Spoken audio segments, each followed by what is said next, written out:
Hi, I'm Elizabeth Burkall. I'm from Dania, Florida, and I'm here representing Floridians. Year after year, state leaders have attacked abortion access in Florida. What will you do to proactively protect abortion access in this state? Absolutely. I'm going to start. Thank you. I'm going to start with Mr. Levine, please. Thank you. Dania, Florida. Yes. I went to Addicks Middle School. That's where I graduated. First of all, I think that, and it's very clear, that our government has no place in a woman's body, okay? That's number one. And number two, I believe firmly in every woman's right to choose. But I think the question is going to come down to the courts.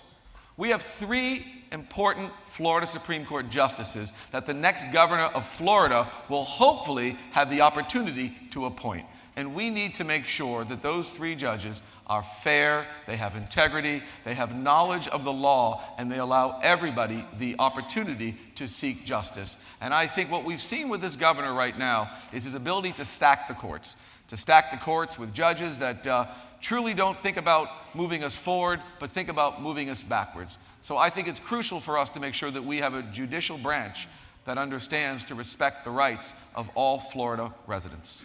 Thank you. Thank you. Mr. Gillum, you're next. Yeah, so Elizabeth, thank you first for your testimony. I should also say I am the only candidate in this race so far who has proposed Medicare for all. That we've got to make sure that we extend the abilities of health and health access to all people. I believe that women should be solely responsible for their own reproductive health decisions, and the government should stay its way out of it. Finally, I have been an advocate for no-cost contraception. And I've never given a political contribution to an elected official who has sought to strip Planned Parenthood of their funding or has otherwise taken an assault on women. There is one such candidate on this stage who has, and I'd like him to apologize for it, but we've got to be with you every single step of the way. Women make their own health bodily decisions and not men, and certainly not the government. All right, time. All right. Hold your applause, only because of time. Ms. Graham, you're next. As a woman, it's time that we have women at the table to fight for women health care issues. I am so proud to have a 100% rating from Planned Parenthood, and this is something that when I'm governor, any bill that comes across my desk that in any way strips the right of a woman to have the health care that she needs, I will take out my red pen and I will veto it immediately. It is time that we have health care available for women, and they're not limited in their health care options, and I have proposed a public option which will allow any Floridian to buy into the same type of health care that the Florida legislators get.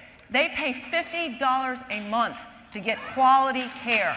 We're going to bring that to the people of Florida and make sure that women are able to access the health care that she needs. I have a daughter, she's 27. No one should ever be making decisions for women. And we're going to provide the access when I'm governor and make sure that the ideological decisions that are being made in Tallahassee are ended. Done. Thank you, Ms. Graham. And finally, Mr. King. Yes. Well, first off, I want to make sure what Andrew said. Down, please. I'm not the candidate on the stage who did what he's talking about.